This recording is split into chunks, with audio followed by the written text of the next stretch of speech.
Cet hiver, ce lave-auto a été si populaire que la file a débordé sur la voie publique.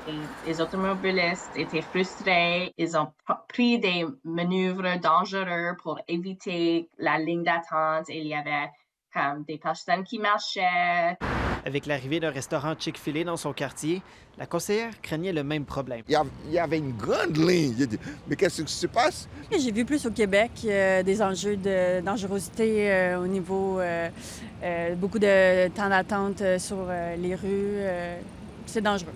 La conseillère d'Orléans-Sud-Navan a donc voulu travailler en amont avec l'enseigne pour limiter l'impact sur la circulation. Les gens qui sont à l'extérieur qui prennent la commande, fait que quand tu arrives près de la fenêtre pour prendre ta commande, c'est déjà prêt, c'est super bien organisé.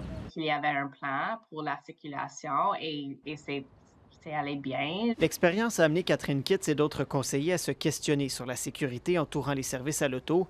Ils ont demandé au personnel municipal d'étudier la question.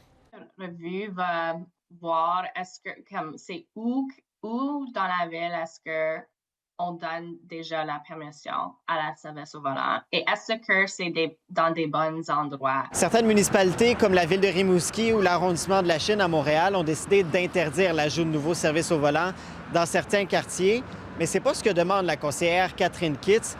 Pour elle, il est plutôt question de réduire les risques associés. Quand on a des externalités qu'on vient brimer la circulation, ça devient un impact majeur en congestion, mais aussi de création d'accidents sur le réseau routier. Aux États-Unis, plusieurs villes, ils ont des guides de commande à l'auto en termes de design et de conception des quartiers. Mais il n'y a pas... le cadre normatif est relativement limité dans les villes canadiennes. Les changements recommandés par les fonctionnaires municipaux devraient être connus d'ici 2 ans. Ici Antoine Fontaine, Radio-Canada, Ottawa.